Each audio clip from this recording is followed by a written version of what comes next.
The Nerlin Nerds podcast is brought to you by The Goddamn Sauce. Go to thegdsauce.com for details to order all the sauces to replace your ordinary condiments.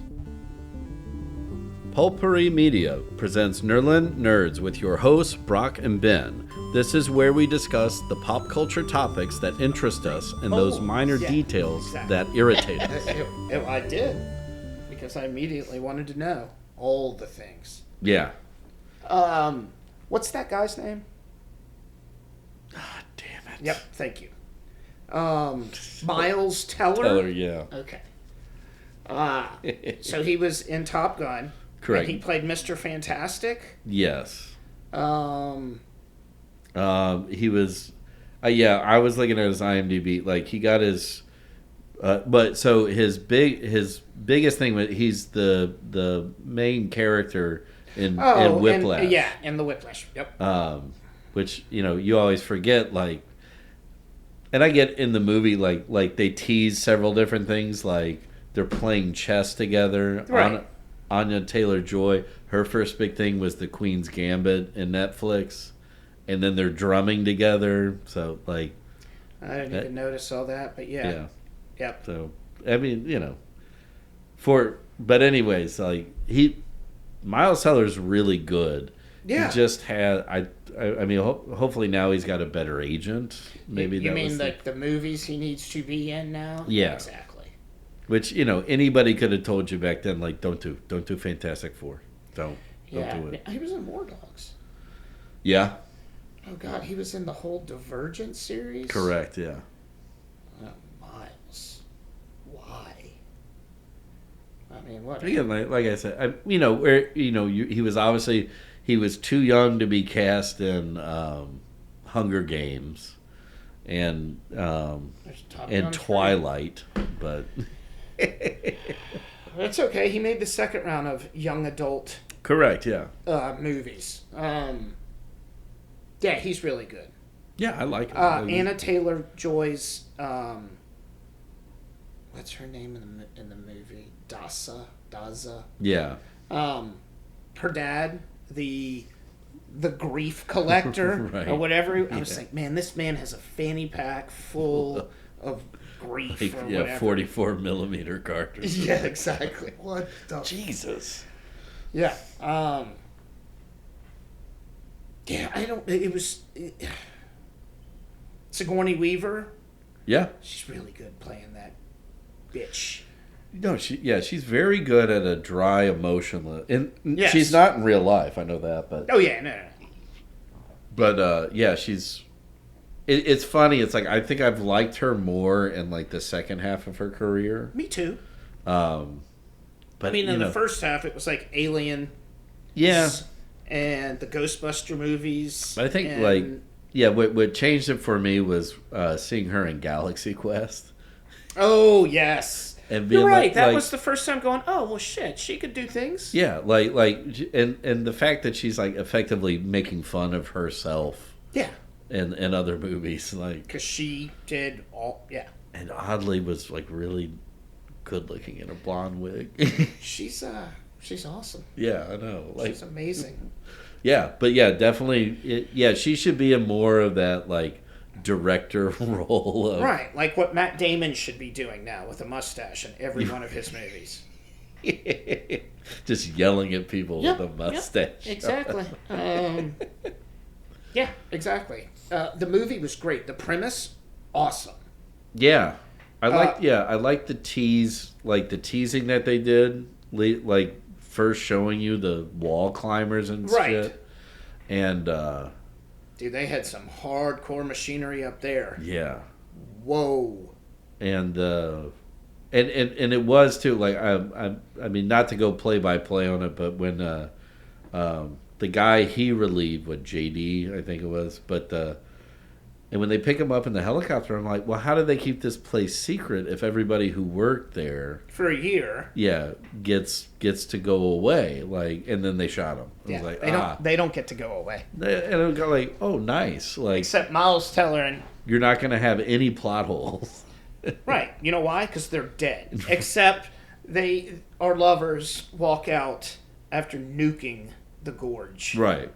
Because, they're just going to walk away and fall in love. I also see why they put it out on Valentine's Day. Oh, yeah. Right? Because it was... Yeah. Well, how about... Go ahead. Well, there's the tie-in with her father. Right. And then, of course, it you don't see it too often. I'm not going to say that it was perfectly executed. No. But yeah, I mean... Again, you got to take these movies, like, at face value. Right. I mean, really, Hollow Men... But a gorge. It is believable somebody could fall in love with Anya Taylor-Joy from a distance. I do it through the telly with a nice craft or specific crafted bangs, black black hair. She's way hotter with darker hair. Yeah. Sorry. Well, and much like crap, I'm blanking on her name, but from that'll be in Thunderbolts. Also, much better with a foreign accent. Florence Pugh. Florence Pugh. Yeah. Both of them doing like a Russian accent is just. Especially considering they're both British. Yeah. They both have, I wouldn't say thick accents. No, they're not. Yeah, they're you said economy of words. Is that what you called it? Economy of language. Of language. Yeah. They did that in this movie. Yeah. Because there was like little dialogue until he decides to take apart a bomb and shoot it across the gorge. Would you also notice like some of the other differences? Like she's writing her messages on like a big tablet of paper, and he's got the dry erase markers. Yeah, like, he's like clearly the U.S. side or the NATO side is a little more. And she's just like, wasting all this paper. Yeah. They did great.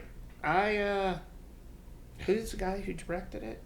I don't want to get into the whole minutia play-by-play here, but JD was the guy. Yes. I will say this: like I thought, like once they drop down into the gorge, and you start like seeing some of these things play out, and and they start pointing, he's got an old airborne uniform, this, that, and the other, and you start thinking like, is it a gate to hell? Is it this or whatever? And I thought they did the storyline in that of this, they're instead of the atomic bomb, they were in secret developing bioweapons. Correct, and then that's what brings this about. And it's the fog, like it's just this. I like the fact that the first half of the movie, I like the fact that they built up the characters but knowing what's going on. Like they had that one fight scene at the very beginning when she gets hurt, but then after that it was like a romance, them hanging out, and then shit hit the fan.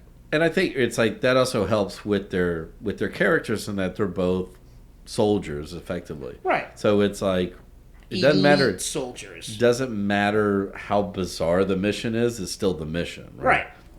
They both had their beds moved upstairs again. Nice touch. Like just all the little things. I liked it. So the guy who wrote it. I'm gonna get to the writer. He wrote. You ready for this? This is a murderer's row of movies. All right. I'm gonna start with his latest one, Fast X. Oh. The Tomorrow World. Oh. 24 Hours to Live. Oh, that's good. And then Deadfall. I don't know what that is. I mean... Oh, Eric Bana was in that. Oh, and Charlie Hunnam. And Olivia Wilde.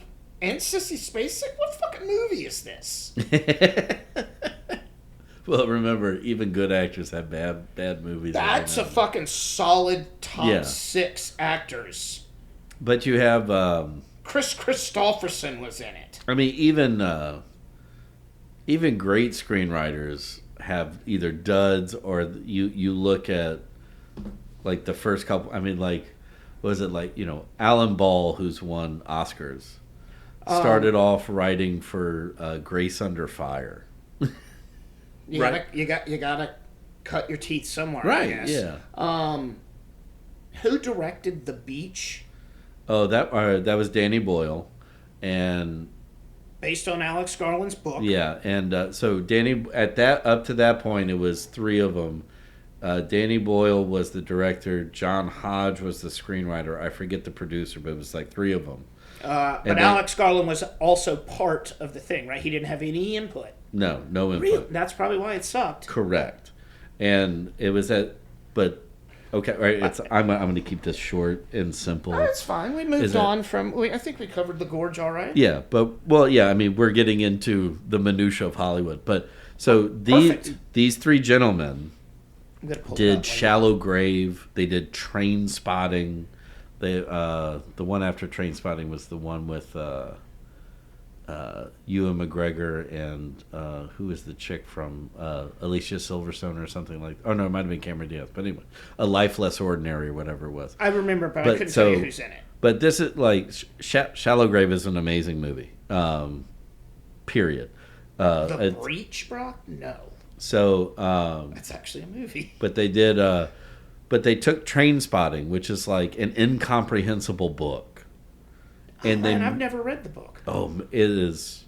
Well, it's effectively Irving Welsh presents it as a novel, but it's like 9 or 10 short stories that are all about within the same community. Yep. And it's written in Scottish dialect, so you're always going to the glossary. Maybe that's why I haven't read it. But yeah, it took me like a month to get through it. Yeah, I can't. But you go like they took a book like that and made a cohesive, brilliant movie out of it. Right. And then you're handed The Beach by Alex Garland, which effectively the book is a screenplay. Right. It's almost written in that mode. Correct. Like it gives you the setting, and then it's like dialogue with the character's name next to it. Like Alex Garland teed you up on it, and they switched. They eliminated key characters. They created sexual dynamics where there didn't need to be sexual dynamics. Yeah, that drove me fucking till the whole that whole going to get supplies. Yeah. Okay, sorry. That movie's terrible. My point still stands your point still stands that there can be fantastic directors and writers that. Right. And it's a beautifully shot movie. Yeah, Danny Boyle did. I mean, he had a great cast. He did well with the cast. I mean, this was before Leo was adult Leo. Here, look at how young he looks. Yeah, he's a baby. Yeah, he was still like Gilbert Grape Leo. Like the Basketball Diaries Leo. Yeah, heroin and sucking cock in bathrooms. If you haven't seen that, everybody go watch that. That movie will. But anyway, to show you that. And then Danny Boyle goes on to do. He does the Steve Jobs movie. He does the Slumdog Millionaire. He does. Still haven't seen that. It's good. It's not as good as people that's kind pointed out to be. But in that year, it was like it was a really big deal. Yeah, I couldn't tell you what it's about. It's weird because they center it around the main character, the guy who's in like Iron Monkey. Yeah. He's on like the Indian version of Who Wants to Be a Millionaire. Okay, then I had it right in my head. And then but it then cuts to like vignettes of his current life and how he's trying to win over this girl and shit like that. Okay. But yeah, it's kind of it's total Oscar bait, But they're trying to see if like a movie with a majority Indian cast could win, and it did. And it did. Yeah. So good on them. But and now I just need a Bollywood movie. If I could ever interview Danny Boyle, it would be like, would you want to go back and redo The Beach and do it more like the book? Because there were I wonder why Alex Garland wasn't involved, because he wasn't there yet. The following segment has been brought to you by The Goddamn Sauce. Go to thegdsauce.com for details to order all the sauces to replace your ordinary condiments.